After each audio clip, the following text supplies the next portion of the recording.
नमस्कार। Talk with personality में आज हम आपको एक ऐसी शख्सियत से मुलाकात कराने वाले हैं जिनकी नियति में कुछ और लिखा था और वो कर कुछ और रहे थे। 2005 में ममता बंधन है का सीरियल में भूमिका निभाने वाले प्रमोद चतुर्वेदी इससे पहले रामलीला में अभिनय करते थे अपने पिता के साथ।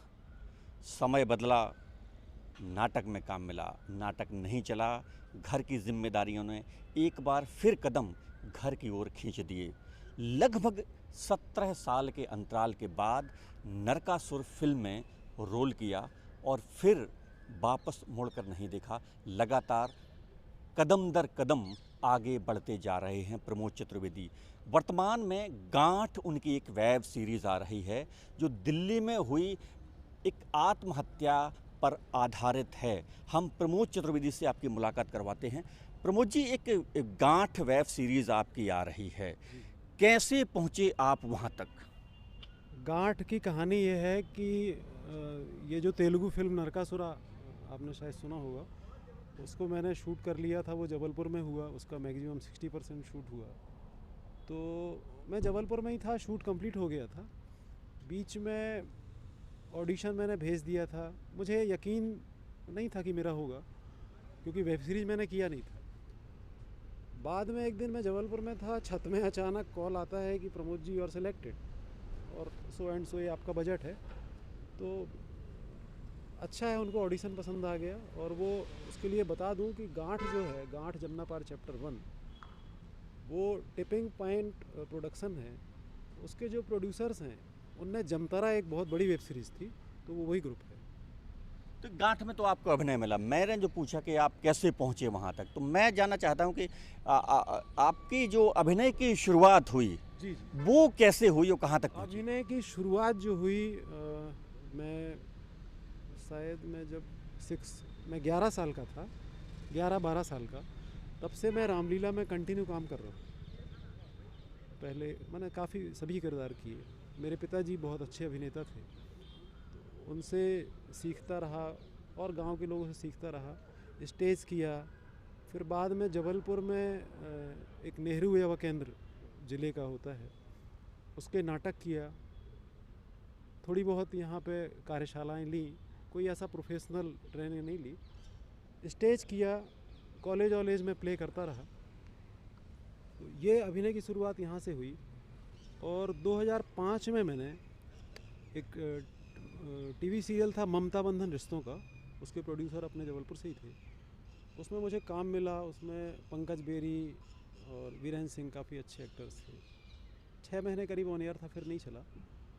तो मैं लौट के वापस गांव आ गया। गांव आके चलता रहा। बीच में कभी बॉम्बे जाता था, ऑडिशंस देता था, नहीं होता था, चला आता था। अभी 2020 के बाद मतलब ईश्वर कृपा से निरंतर चल रहा है।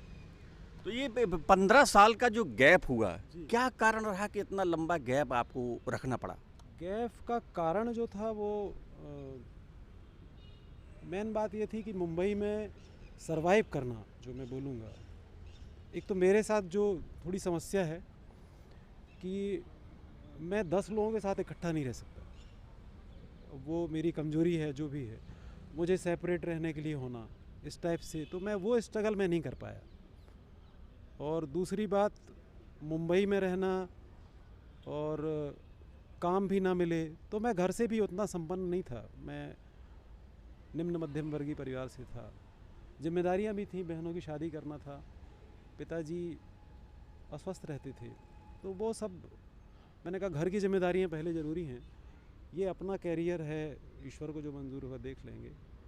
तो उसके कारण शायद मैं कंटिन्यू नहीं रहा। मुझे कई लोगों ने बोला कि तुमको काम मिल गया, लोगों की नज़र में मैं ठीक ठाक करता हूँ, तुमने छोड़ दिया। बाकी मैं कंटिन्यू नहीं कर पाया। अब लेकिन शायद मैं इन 15 सालों में घर की सारी जिम्मेदारियों को पूर्ण कर लिया?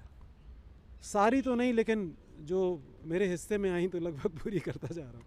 सारी तो नहीं किया, फिर भी।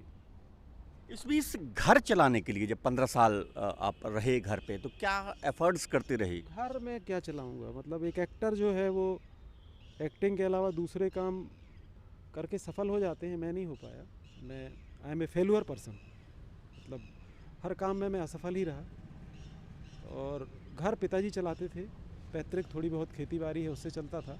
मैं तो जो भी करता था तो मेरा अपना थोड़ी बहुत खर्चा निकलता था। घर चलाने के लिए मेरा कभी कोई योगदान नहीं था, बी फ्रैंक मैं जो बता रहा हूँ।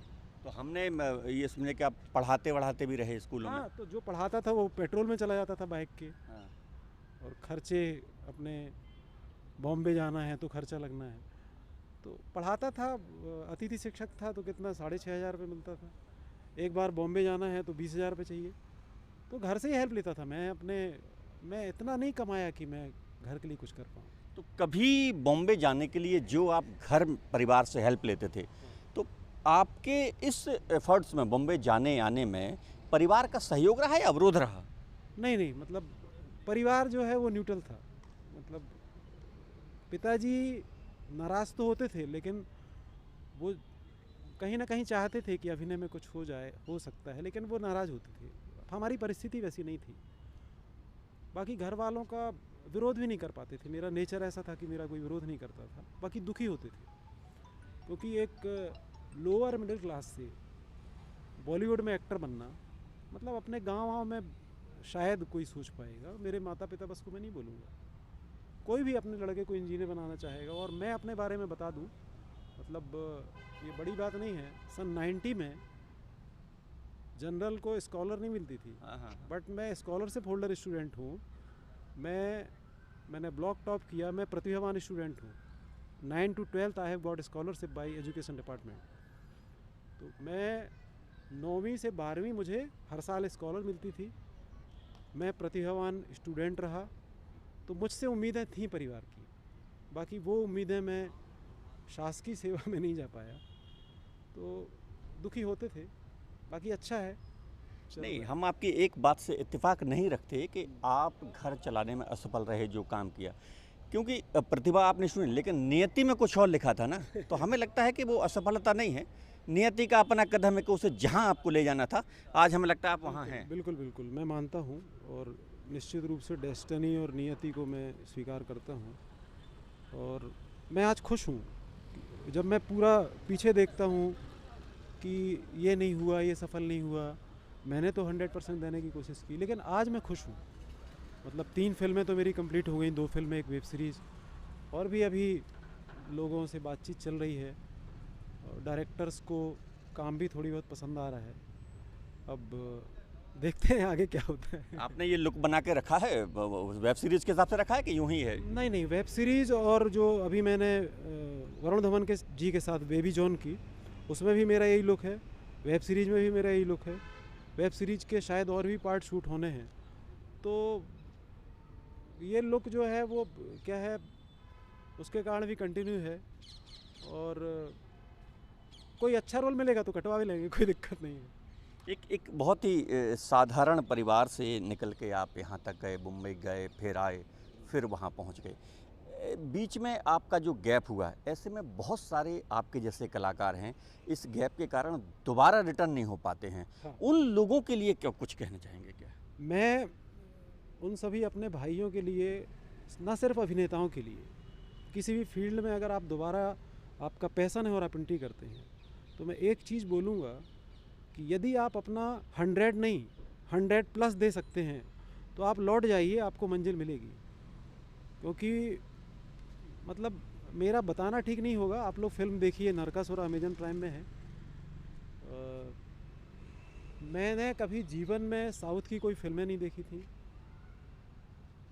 जबलपुर में मैं आता था गांव से, तो मुझे गिनी चुनी फिल्में याद हैं, दोस्तों ने दिखा दिया तो मैं देख लिया।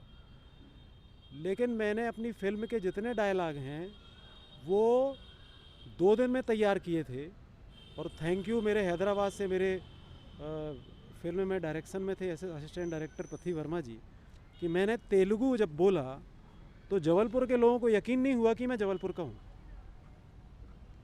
और वही एक्सेंट में मैंने बोला। आपके दैनिक भास्कर में, मैं नाम नहीं लेना चाहूँगा, पत्रकार थे, बहुत अच्छे पत्रकार, उनने वो सुना तो उनको बड़ी खुशी हुई कि यार ये आदमी जबलपुर का तेलुगु बोल रहा है। और मुझे आज इतना कॉन्फिडेंस है कि वर्ल्ड की कोई भी लैंग्वेज हो, मुझे आप 2 घंटे पहले स्क्रिप्ट दे दो, मैं बोल दूंगा। तो मतलब आपको काम में पैशनेट होना पड़ेगा। तो निश्चित रूप से अभिनय तो क्या, किसी भी फील्ड में अपन कर सकते हैं, मैं 45 के बाद कर रहा हूँ, मैं बस नहीं, बड़े बड़े और अभिनेताओं ने किया है, तो कोई बड़ी चीज़ नहीं है। मतलब आप जो नए लोगों के लिए हैं कि अगर आपका अपने कर्म के प्रति 100% 100% आपको समर्पण करना पड़ेगा। और एक जो बात हम फिर कह रहे हैं, आपने असफलता की जो बात की वो हमें लगता है नहीं है, नियति आपको जहाँ चाहते ले गए। तो प्रमोद चतुर्वेदी की नियति बॉलीवुड में थी और छोटे पर्दे पर थी, आज वो वहाँ अपनी भूमिका निभा रहे हैं। बीच में उन्होंने ज़रूर निराशाजनक शब्दों में कहा कि असफलता उन्हें लगे वो घर परिवार चलाने में, लेकिन ऐसा नहीं है। नियति जिसका चयन करती है उसे वहाँ तक ले जाती है। बस आपका अपने कर्म के प्रति समर्पण की ज़रूरत है। अगली बार फिर किसी नई शख्सियत से आपकी मुलाकात कराएंगे, तब तक के लिए नमस्कार।